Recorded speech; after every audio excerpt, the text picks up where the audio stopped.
اعوذ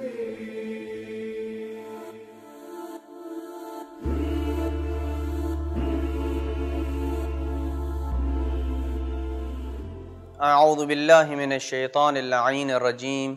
بسم اللہ الرحمن الرحیم وصلی اللہ علی محمد وآل بیتہ الطیبین الطاہرین المعصومین۔ بارگاہ ملکوتی امیر المومنین صلوات اللہ وسلامہ علیہ سے اپنے مومنین کی خدمت میں منجی بشریت امام مہدی علیہ السلام کے سلسلے میں جس پروگرام کا آغاز کیا تھا اس کی تیسری قسط کو لے کے اپنے مومنین کی خدمت میں حاضر ہوں۔ گزشتہ گفتگو میں ہم نے مختلف ادیان کے نظریات کو بیان کیا تھا کہ یہ تمام ادیان اس عقیدے کے اوپر متفق ہیں کہ آخری دور میں ایک ایسا شخص آئے گا جو بشریت کو ظلم و جور سے نجات دلائے گا۔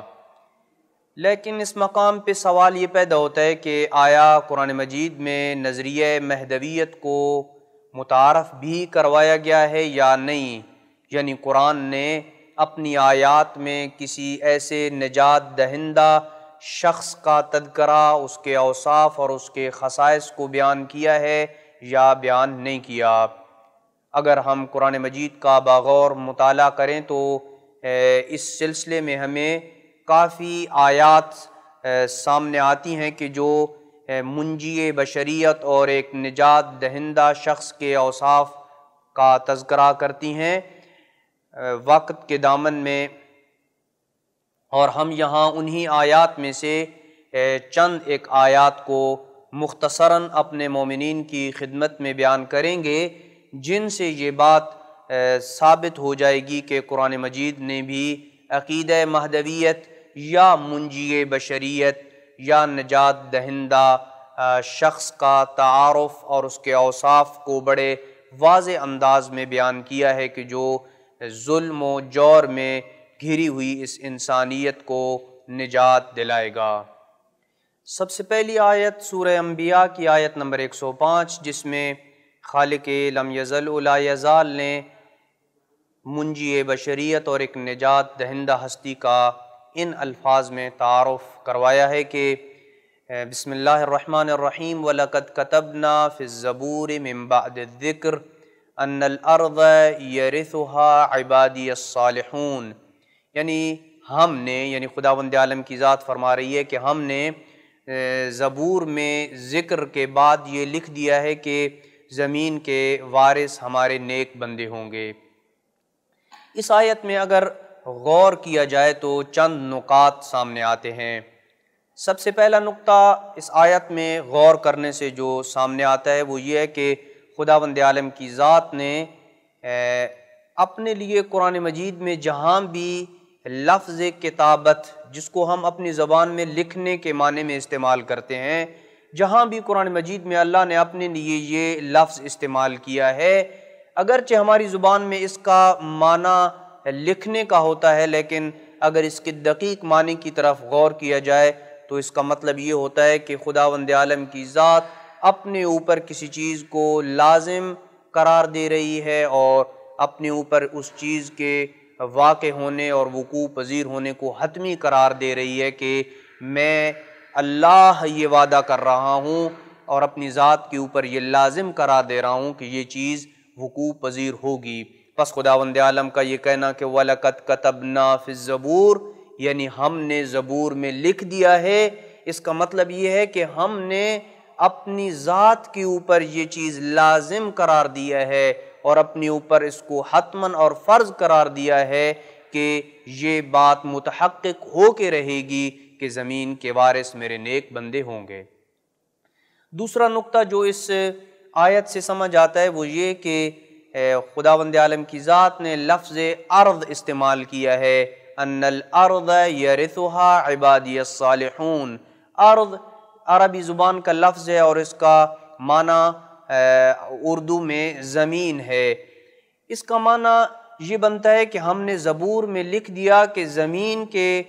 وارث ہمارے نیک بندے ہوں گے۔ اب یہاں زمین سے مراد کوئی مخصوص زمین کا ٹکڑا نہیں ہے کہ فقط زمین کے اس حصے میں ہی ہمارے نیک بندے اس کے وارث ہوں گے، بلکہ اس بات کی طرف اشارہ ہے کہ آخری زمانے میں ہمارے نیک بندے اس دنیا میں پوری کائنات میں عدل و انصاف کا علم بلند کرنے کے بعد پوری کائنات پہ غلبہ اور تسلط حاصل کر لیں گے، اور یہ بات حتمی طور پہ طے ہے کہ اللہ کا یہ ارادہ، اللہ کا یہ اپنی ذات کے اوپر لازم قرار دینا کہ میرے نیک بندے زمین کے اوپر تسلط اور غلبہ حاصل کریں گے، اللہ کا یہ ارادہ ابھی تک متحقق نہیں ہوا کہ زمین کے وارث اس کے نیک بندے ہوں گے۔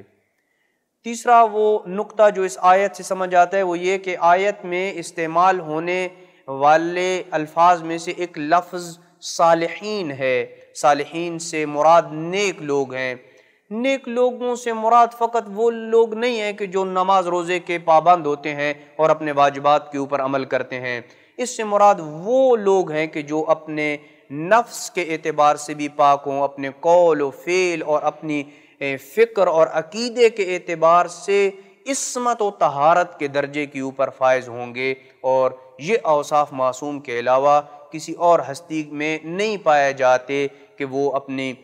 ذات کے اعتبار سے بھی پاکیزہ ہو، اپنے قول و فعل کے اعتبار سے بھی پاکیزہ ہو، اور اپنی فکر اور اپنے عقیدے کے اعتبار سے بھی پاکیزہ ہو۔ لہٰذا وہ نیک لوگ کہ جو زمین کے اوپر غلبہ اور تسلط حاصل کریں گے، وہ افراد ان اوصاف کے مالک ہوں گے کہ وہ اپنی ذات، اپنی فکر، اپنے عقیدے اور اپنے قول و فعل کے اعتبار سے پاک و پاکیزہ اور ہر نقص اور عیب سے منزہ اور مبرہ ہوں گے، اور اسی ہی نظریے کی کو اہل بیت کرام عصمت کے ساتھ تعبیر کرتے ہیں۔ چوتھا نقطہ جو اس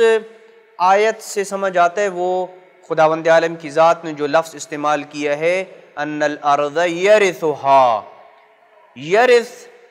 جسے ہم میراث کہتے ہیں، یہ ارث سے مشتق ہے اور ماخوذ ہے۔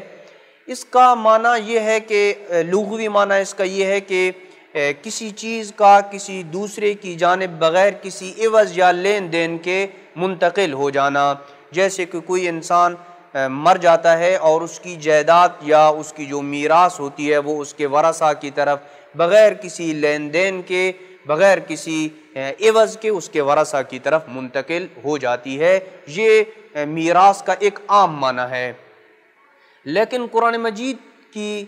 آیات میں اگر غور کیا جائے اور خاص طور پر اس آیت میں اگر غور کیا جائے تو یہاں پہ ارث اور میراث سے مراد وہ چیز نہیں ہے کہ جو میت چھوڑ جاتا ہے اور وہ اپنے ورثاء کی طرف اس کے ورثاء کی طرف منتقل ہو جاتی ہے، بلکہ یہاں کسی اور معنی کی طرف اشارہ ہے، اور ارث اور میراث یہاں پہ ایک اور معنی میں استعمال ہوا ہے، اور وہ یہ کہ تسلط اور غلبے کے معنی میں استعمال ہوا ہے کہ اللہ سبحانہ و تعالیٰ کے نیک بندے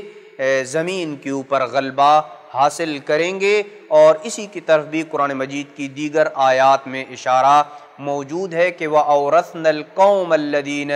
كَانُوا يُسْتَضْعَفُونَ مَشَارِقَ الْأَرْضِ وَمَغَارِبِهَا، یعنی جس کا مفہوم یہ بنتا ہے کہ ہم نے اس قوم کو وارث بنایا جنہیں زمین کے مشرق و مغرب میں کمزور کیا جاتا تھا۔ بس خلاصہ کلام یہ ہوا کہ یہ ایک ایسا وعدہ الہی ہے کہ یعنی زمین پہ نیک لوگ غالب ہوں گے اور دشمنوں کے اوپر ان کا تسلط ہوگا۔ یہ ایک ایسا وعدہ الہی ہے کہ جس کے پورے ہونے کی ذمہ داری خود خدا نے اپنے ذمے لی ہے، اور ابھی تک طول تاریخ میں یہ وعدہ پورا نہیں ہوا۔ ان دو باتوں سے یہ نتیجہ واضح سامنے آتا ہے کہ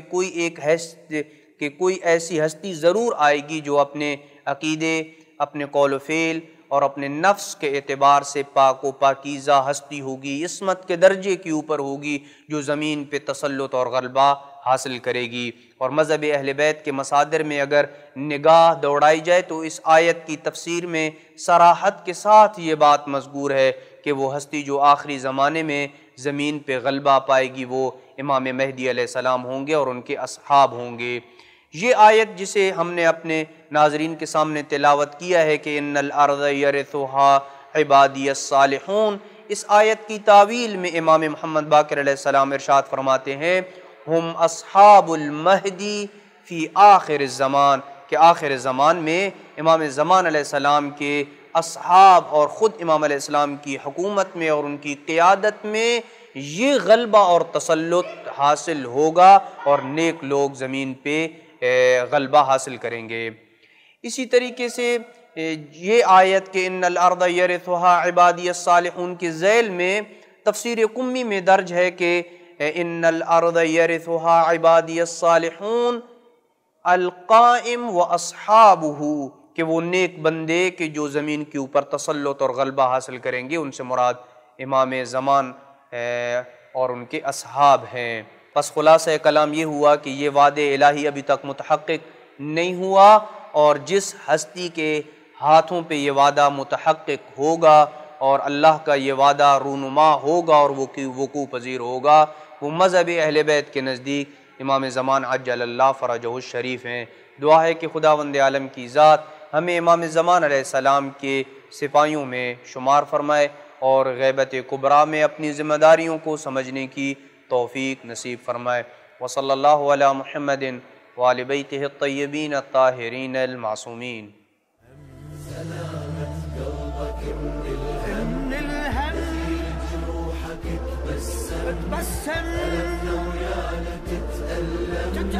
شوية بحالتك ارحم،